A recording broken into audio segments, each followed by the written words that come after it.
right, because We we did. have folks who are joining. So Hello, welcome. folks. Hello. We're so glad you are here. It is Sunday. It has been a really interesting week, wouldn't you say, Michelle?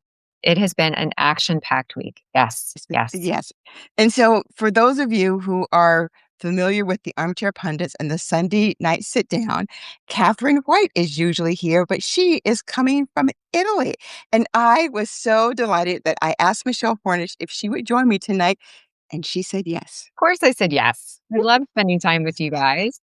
So of course, I jumped at the opportunity to spend a little bit of armchair time with you. So Here's the best part about this. I was talking about this and I thought, well, who'd be interested in hearing what we all have to say? And what I really love about it is the fact that we are not the pundits on TV. right. We are really close to the ground. And I think it's really interesting for folks to hear what folks like us, who are your neighbors, really, have to say about the things, how we think about them, how we feel about them. And I just think it's really interesting for that perspective, which is never really addressed on TV or never addressed on, other kinds of podcasts. Those are folks who consider themselves to be pros at this. And I think that lived experiences are sometimes better. I tend to agree with you. Of course, we're both sort of in the trenches at the same time, so I guess Yeah. I'm a little biased perhaps. But I agree. I think that we hear a lot of times what the polling says and what the studies say. But there's a lot of lived experience that's going on, where people are actually outdoor knocking already. We're seeing what candidates are starting to put up in some of their own ads, their own placements, their own messaging, the kinds of things that we're seeing from people who are interested in like donating to campaigns, for example. So yeah, there's a lot that I think those of us who are a little bit closer to the front lines, like directly in the front lines or just, Mhm. one or two rows back, I think that there's a Yeah. lot of perspective that we can lend to this conversation. I think that it is the authenticity that the experiences that we have bring to a conversation. I think it's sort of the humanity of it all, which is why today one of the topics that I wanted us to cover was the Voting Rights Act and what happened now that Section 2 is all but, I mean, it really is sort of muted, is the way that I think about it. But what was really interesting, you know that, of course, we do the Friday Power Lunch, and we have Miss Margaret Morrison, who's been an activist for just about all of her life. And He's a she's very 90. powerful person. Yes, yes, yes, and so she's 90 years old, and I just was we were having this big conversation, and I just wanted to know what her thoughts were about what happened, with the Supreme Court, and I think that what she always says to me is she's surprised that I'm surprised, and, about some of the things that happened, but when you are one of the folks who actually walked with John Lewis and the whole point was to, um make your voice heard through the vote. When your father voted for the first time, and you know what that was like, and then to have someone say to you, "Well, you know what? None of that really matters." And the Supreme Court takes a look at it and says, all of the work that was done in 1965 is for naught because things are so good right now. We don't need that. And I think the crux of it was when I first heard it, which we knew to expect it. I have to tell you, I just was just sad inside. I just felt sad and a little lost. And one of the reasons that I felt sad and lost was because I felt like 70% of the people in my orbit to some degree weren't really paying attention and that I was sort of alone in feeling because we pay such close attention to the news and what the implications are. Right. And so I felt that way. I did a post that morning that was really kind of sad, and my husband said, "What is the matter with you? That's not gonna solve anything. You need to pick yourself up, and you need to figure out in your space what you're gonna do to fight. How are we gonna fight against this? What are you gonna do?" And I thought, "Well, geez, he's right."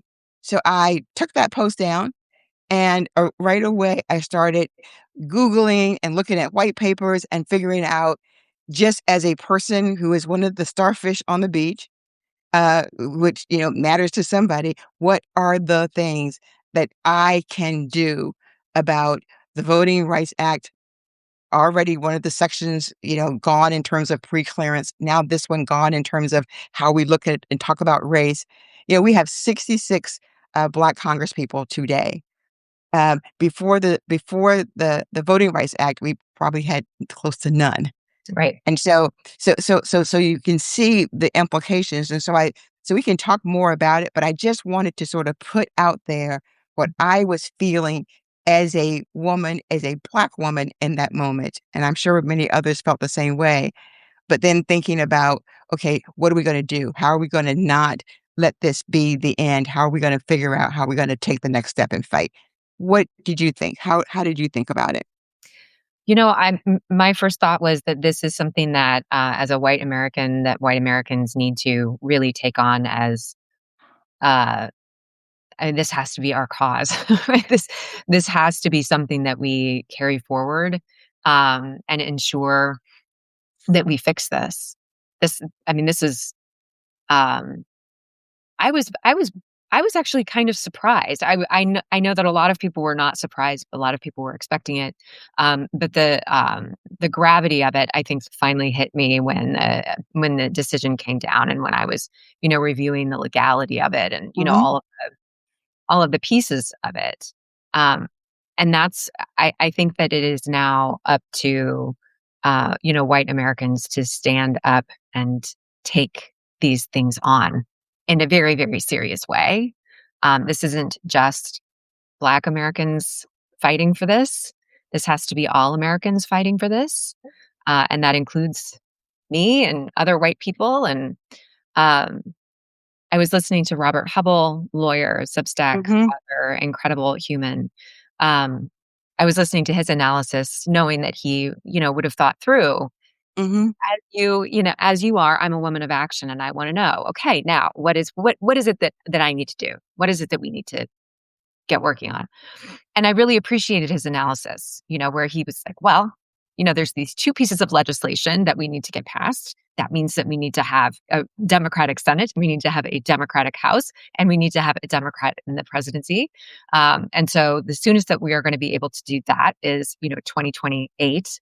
But right when we get those things, this is a majority of Congress is what we need. And then, frankly, we need to expand the Supreme Court pretty dramatically, pretty significantly, so that we can move past this era, which he is, I think, rightly calling the John Crow era for John Roberts and Jim Crow, Mhm, because this is sort of Jim Crow 2.0, or has the potential to be. I would add, in addition to what Robert has already said, that we actually need to be taking the political electoral fight, literally everywhere. And I say that all the time for good yeah, reason, because I live in a red state, right? But I really do think that right now, there are so many people who are wondering what they can do and how they can pitch in. And actually pitching in right in your neighborhood, even if you live in a super red area, is really helpful, because the more places that we are pushing all at once, the more we actually splinter their ability to respond to us, right? So if we are funneling all of our resources and all of our people and all of our time into the same purple districts that they are, which, by the way, they've mostly drawn. So we're mhm, fighting on their battlefield, the battlefield that they've created. If we do that, then we give them the financial flexibility to shut us down in other places. But if we fight everywhere, then they have to actually engage with us everywhere. So there's a lot of, strategy with fighting in places that don't look like they're flippable right now. We can make progress. We can also hold them accountable. We can show the people in those communities that we really care about them. We care about the issues. Um, we care about their ability to vote. We yeah. care about people's like the, oh, this week we had two Supreme Court cases that dealt with people's just fundamental rights, women's rights, for abortion, and then also voting rights. And these are bedrock rights. And it just feels wrong to have all of this happening all at once. It does. It felt like, it was a stunning week, and to your point, once I started to dig into it, what I thought was, uh, there are more decent people than awful people. and then you have the people who just care about power. But if I think about Steve Phillips, who does Democracy in Color, and he talks about this multiracial coalition that we have to build. I think that based on what we're seeing happen in the Trump regime, some of the awfulness, like we just saw with the Voting Rights Act, like we just see with mifepristone not being able to be mailed, you have to go into a clinic, you have to go somewhere else and get it. You can't get it through the mail, which is going to just take away the ability for so many women to make reproductive personal choices for themselves.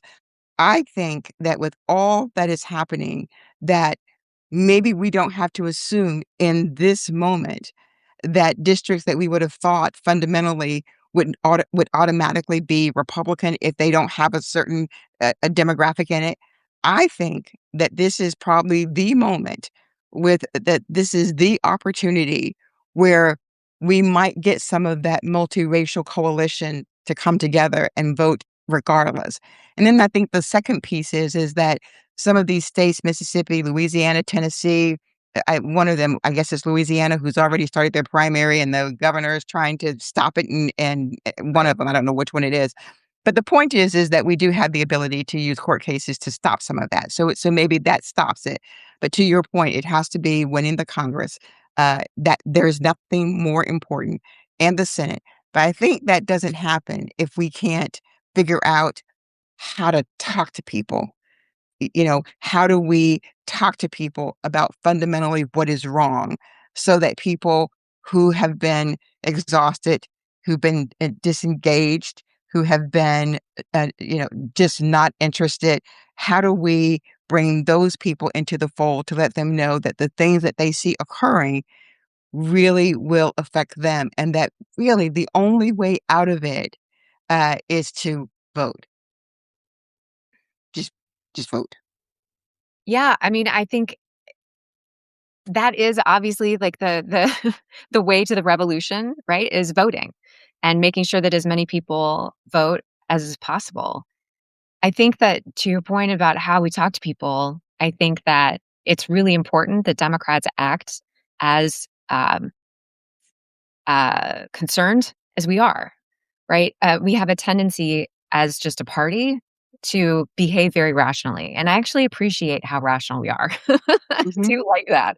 But we could use to have a little bit of emotion, right? When people see someone standing there and screaming, the house is on fire, then they behave as though the house is on fire. And I'm not sure that I've seen that necessarily a lot, and I think that's where a lot of the frustration with some of the leadership comes into play, where people are just very frustrated that no one seems to be acting with the same sense of urgency that the American people feel and just sort of waiting. We can't wait any longer. And it goes again, like not to constantly be on this about, fighting everywhere and running everywhere, but it is kind of the same problem, right? Where our actions aren't necessarily matching our language. If we say that we fight for everyone everywhere, and we do, then we actually have to go and fight everywhere. We can't say to people, strategically, we're not going to be investing in that race. Absolutely not. No, no. yeah. We invest in every race, right? There will be more of an investment in some places than in other places. Everybody understands this, but we know that we need to be fighting everywhere, talking to people everywhere. There are folks who are taking their MAGA flags down. Those people need someone to talk to. They might not want to ever vote for a Democrat, but they're going to tell you a story that is going to be validating for someone else. So, this kind of idea of having conversations with people, running everywhere, making sure that people are fighting everywhere, I think it's really, really important. We need to do everything everywhere all at once, all the time. I could not agree more. I can't even say that in some places we've been on defense because we didn't do anything. We We did weren't there. nothing. We weren't even there. Yeah. But now we have to be on defense. We have to do all the things. And I wanna just sort of talk about what I mean about that. And I do think that there is some um, real authenticity that has to come with this in terms of how we talk to people. We were having a conversation about Virginia and running everywhere, and then also the Yes campaign and what we thought about it and what the grassroots did. And one of the things that I think was number one on the list is the ability to pivot. Is that when something isn't going right, that you don't just wait and wait and wait. You actually change direction and you do something about it. And then the other thing that I think is really critical is um, to be able to understand that the audiences are different. What might resonate with you may not resonate with me and my audience. And so that means what am I going to talk to them about that spurs them to action?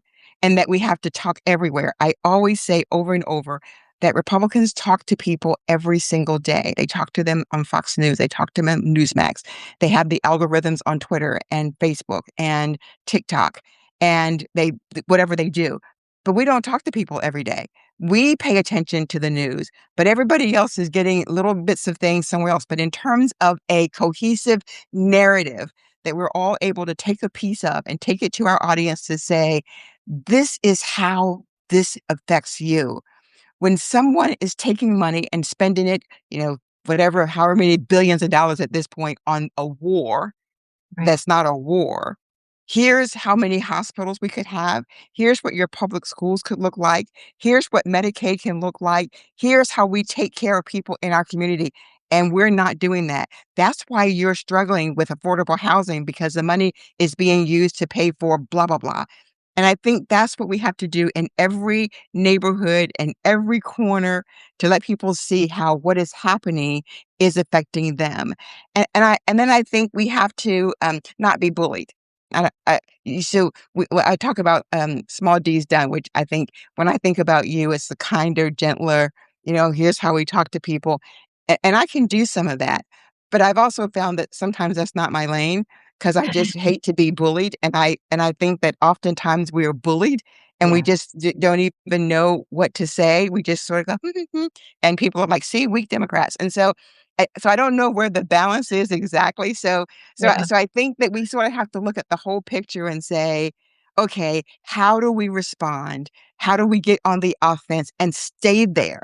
Because what they've proven to us with the Voting Rights Act and what the states are trying to do now that it's happened is that they are ruthless and they don't care.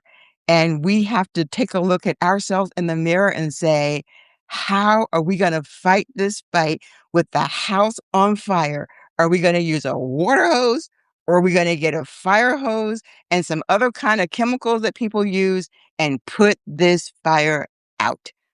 That's where I am. Yes. And that's exactly where all of us are, right? But I think that it does. This is like, what they used to have fire brigades, right? This is everybody picking up a bucket. This is the national leadership having fire hoses, and this is state parties all having fire hoses, and this is, every person who's on this call and everyone that we know, everyone picking up whatever bucket you've got. This is going to take all of us working together. The beautiful thing is that we can do it, from keyboards, we can do it, from overpasses, we can protest, we can call. There's lots of different things that people can do, but everybody can do something small, something doable, something that can fit within your life, but it's something, right?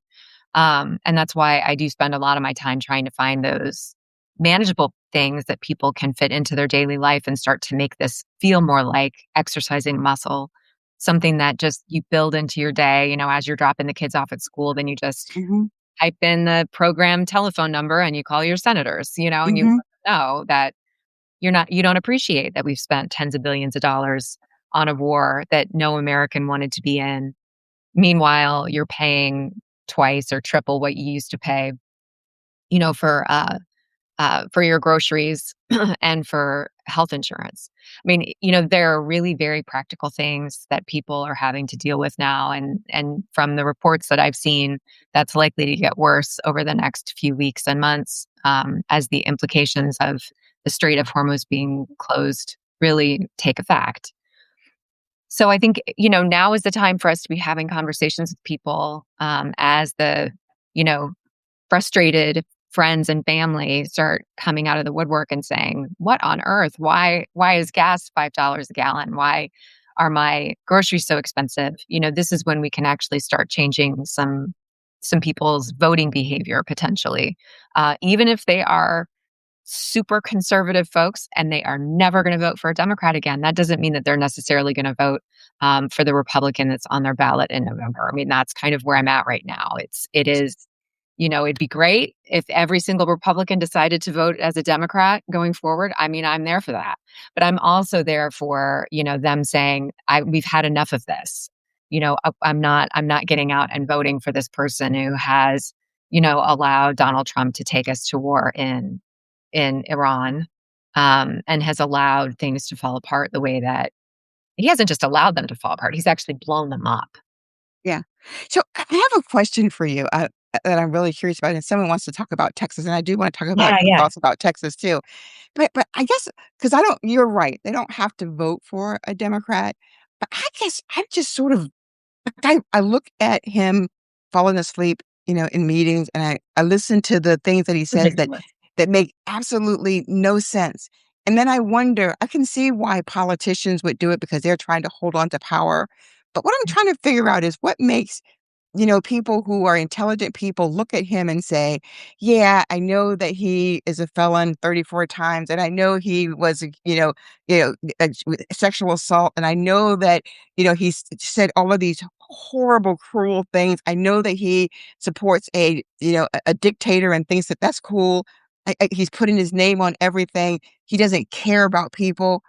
And I go, "But I'm still gonna vote for that guy. That's my guy." I just can't wrap my I look at what's happening to the country, and I'm trying to figure out how people c how are they gonna look at themselves and, you know, in 5 years and 10 years, how are they gonna look at themselves in the mirror and say, "Yeah, I did that," when it was right it was so plain in front of them. I don't know if you have any kind of thoughts about family members that you've talked to and they go, "Yeah, I'm just gonna vote for him." I don't know. Yeah, I mean, I think there's a lot of something called cognitive dissonance going on with people, where there's it's very uncomfortable for people to confront the idea that they could have been wrong. And so they will selectively, your brain will selectively kind of siphon out, uh, the things that it wants to pay attention to and the things that it doesn't want to pay attention to. And that happens for everyone. That's not an uncommon. Cognitive dissonance is used in persuasive techniques all the time. Mhm. uh, and I think that that is a big issue right now in the sort of MAGA world, where they're just grasping onto any reason why they can stay with him. And that's why Fox News does what Fox News does, and that's why in the congressional hearings, the people who are there at the congressional hearings behave the way they do. They speak over the person who's asking them questions so that they want to get that soundbite out. That's what they're doing. They're not just doing that. I mean, part of it is for show for Donald Trump, but also they want to get that soundbite out. That soundbite then goes to Fox News, and Fox News then shows that. And that's what it looks like the entire hearing was like. And then you've got people in sort of MAGA land cheering and saying, they gave it to the man and they spoke, you know, sort of Well, truth to power, even though Democrats are actually the ones that are in the minority and the Republicans are the ones that have the House and the Senate and the presidency. And they're the ones who are, using this sort of authoritarian power grab right now. But that's the mentality. I don't know. I guess my question is, I think about, do people like if you ask someone, "Tell me what a dictator is," or someone or what it's like to live under an authoritarian, and here are the things that that is. And then you go, "Oh, yeah, I would never want to do that." And then you go, "Well, here are all the things that Donald Trump does. Does that match?" And they go, "Well, yeah." Well, then why would you want to live under that? I mean, I don't know. Let's get to Texas.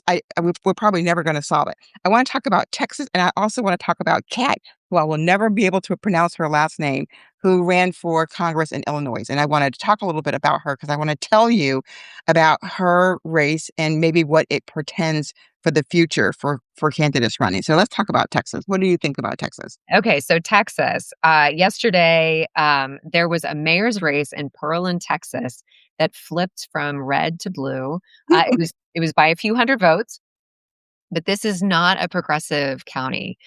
In 2016, 60% of the county voted for Donald Trump. In 2020, 58% voted for Donald Trump. In 24, 57 voted for Donald Trump. In 24, 57 voted for Donald Trump. But yesterday, that race flipped. So that's pretty tremendous. That's a really It's incredible big. that's a big deal. I was seeing on social media all morning people saying, I grew up down the street from there, down the road from Pearland. Like, this is a big deal. Like, people don't quite understand. There were other races like that, I think, throughout Texas. I saw a couple of others that were being highlighted by some of the different groups that I follow. I think it's really exciting to see what is happening in some of these really red areas. But these are, these are local elections. Um, and again, I think, it helps when people have more of a connection with the person who's actually on the ballot.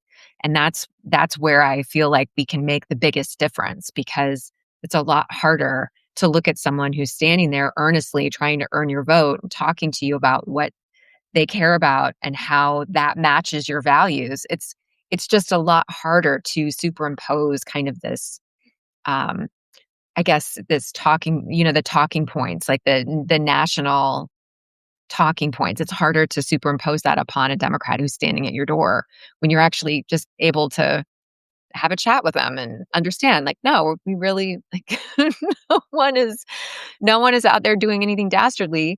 We're not, engaged in corruption. We don't have a 34-time felon as the leader of our party. We're looking for things like affordable health care, funding public schools, making sure that people's rural hospitals stay open, making sure that people's urban hospitals stay open, right? Like, simple things that everybody likes, very, very popular things. Um, but we've allowed in a lot of these red areas, like Pearland, Texas, we've Mhm.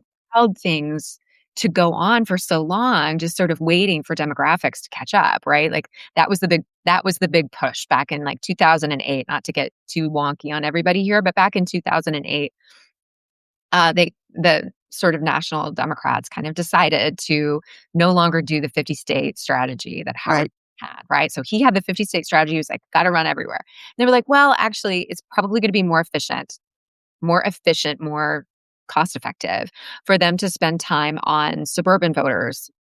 So they spent a lot of time on suburban voters and they pulled back away from rural areas and exurban areas. And then 2 years later, Republicans engaged in Red Map. Yep. They spent $30 million, which is nothing when you're talking about national elections, and they flipped a whole bunch of state legislatures, and they completely caught us flat-footed, and we never pushed in. We didn't push in after that. So, I mean, what we could have done is come in right afterwards and pushed in and fought like, you know, cornered cats Mhm. and gotten some of it back, but we didn't. And so kind of here this is where we ended up from that failed experiment.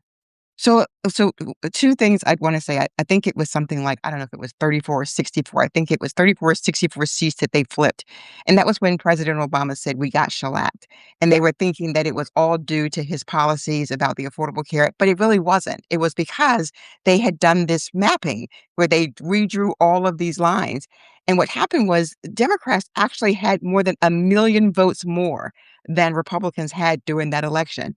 And we still lost all those seats because of that. And you're right, we didn't do anything about it. We just let it stay there, and we didn't do anything, Well, which I is think why. that people thought that, demographics were going to save us, right? And that's the thing, is that if we have sort of forgotten that we need to be part of the change.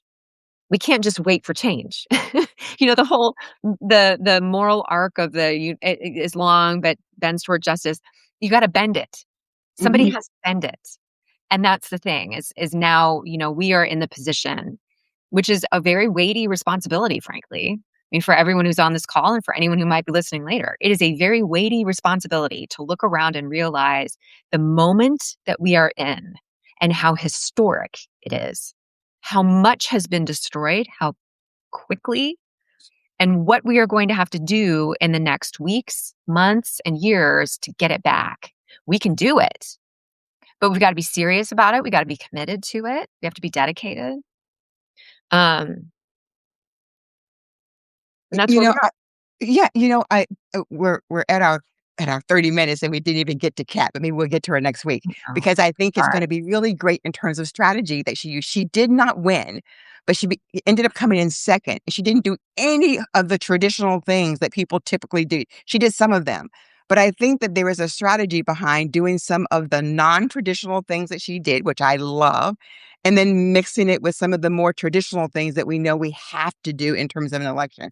So I think that building out a strategy around some of these different kind of wins that we've had, doing something different, getting on the offensive, I think is really important. But to the point that you were making about, what are we going to do in this moment that we're in? Yeah, And in this moment that we're in, it requires everyone to have a really good understanding about the moment. Because I have this feeling that, somewhere around 60% of the people don't have any idea about the moment. And then the ones that do are so frightened, they don't know what to do with the moment. And right. so we have a bunch of communication that we need to do. And I don't want to call it messaging because it's more than that. It's bigger than that. It is figuring out how do we communicate with people who need to understand what is happening in this moment and how serious it is, and that no matter who you are or where you are, you have to participate. And it reminds me of James Baldwin. I wrote this in something, I guess, over the last week. I love James Baldwin. And he talked about your vote as really buying time. He's like, you have to really think about it that you may not get any of the things that you want right now, because it's not about that as much as it is about buying time so that you can get to the next place. And Mhm. it's just a calculated risk when you vote. This is what Baldwin said. And just imagine, here we are in this moment right now where our vote is a calculated risk. And we are taking that risk and we are talking to every single person about how important it is to do that in this moment. But you cannot do it if you don't have some passion and understanding around why you are doing it.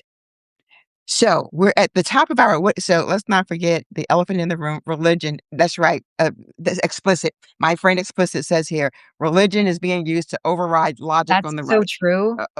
That's That is another so whole true. 30 minutes, right?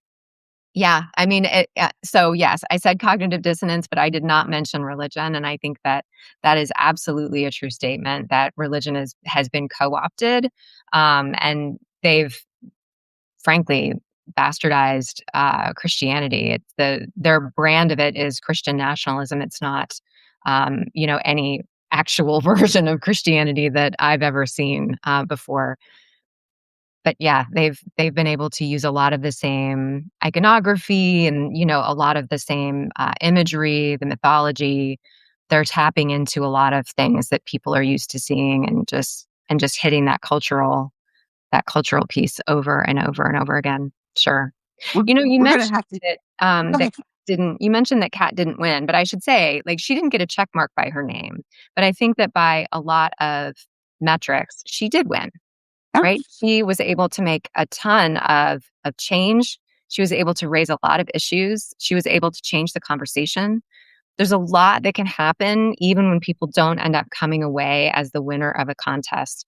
And that's why I think that primaries are important. It's why I think that running everywhere is so important, because then we can really have true conversations. And that's really what democracy is about. It's about contested races and difficult conversations that are respectful and that are rooted in the belief that sharing a country means sharing the rule of law and sharing our own beliefs in a respectful way. you're right. I didn't use my language because I usually say a win. She didn't get a win. When, yes, No, no, no. She got a win. Towards getting to the win, because there's some really interesting things that she did with her campaign office when it closed. She didn't close it. It's still a place that people can come for food and comfort.